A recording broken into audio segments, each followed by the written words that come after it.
There are signs the job market is tightening as new jobless claims remain low. 205,000 Americans filed first-time unemployment applications for the week of December 18th. That number remains unchanged from the previous week's revised levels. This signifies job losses remain low this holiday season. However, health officials are expressing concerns over the impact the highly contagious Omicron variant could have on the economy in the new year. CBS News MoneyWatch reporter Irina Ivanova joins us now for more on this. Irina, thank you so much. Great to see you. Initial jobless claims usually increase during the winter months. Why are we seeing the number of applicants remain stagnant in the past 2 consecutive weeks? And is this a positive sign?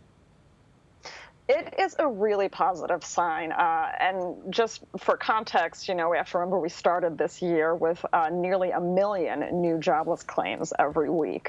It has come way, way down. And this is basically another sign of just how tight the labor market has become, showing that employers are really not willing to lay off workers and will do anything they can to hold on to them because they're worried if they do have to lay people off, even if they're anticipating a downturn in business, it could be very, very hard to get those workers back. And so, as you noted, the number last week stayed the same as the week before, 205,000.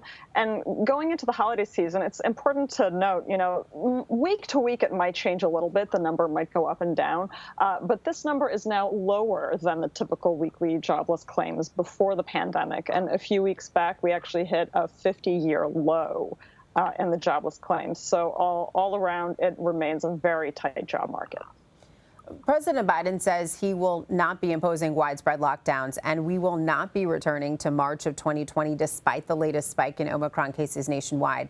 However, we are seeing closures and event cancellations in several states, including right here in New York, where we are, and California.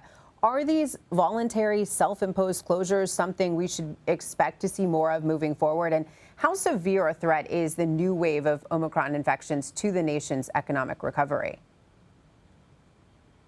That's right, Elise.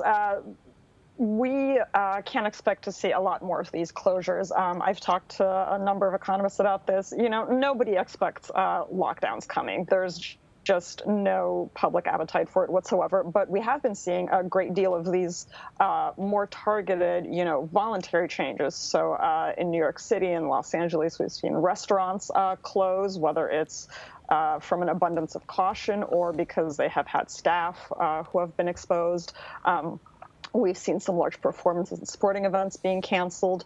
I spoke with Homebase this morning. They're a software provider to a lot of small, medium-sized businesses and leisure, hospitality, and retail. And so there hasn't actually been a drop in people working. But when they looked at the 10 counties in the country that are most tourist dependent, so we're talking New York, California, the Disneylands, Washington, D.C., there's actually been a really big drop in the hours worked. It's about a 25% drop. And so economists are telling us that we should expect a hit to growth because of Omicron. Of course, the big question is we don't know how big that hit is going to be. Excuse me. It does depend on how severe the sickness ultimately ends up being and how people feel about their own personal risks. That said, the indications that we've seen so far, these restaurant closures, these event cancellations, large companies we've seen with return to office plans for January that have now been pushed back, some schools returning to remote schooling, which we know affects parents' ability to work. All of those relatively small changes are going to have an impact on the overall economic recovery. So consumer spending rose a modest 0.6% last month. Unemployment is down, wages are up, and inflation is at record highs. Is this a positive sign, or are these lower numbers anticipated for the holiday season? Yeah, so the consumer spending figure, to use a technical term, it's an okay number. It's not blowout figures like we've seen earlier in the holiday season, but we have had a very strong holiday spending season.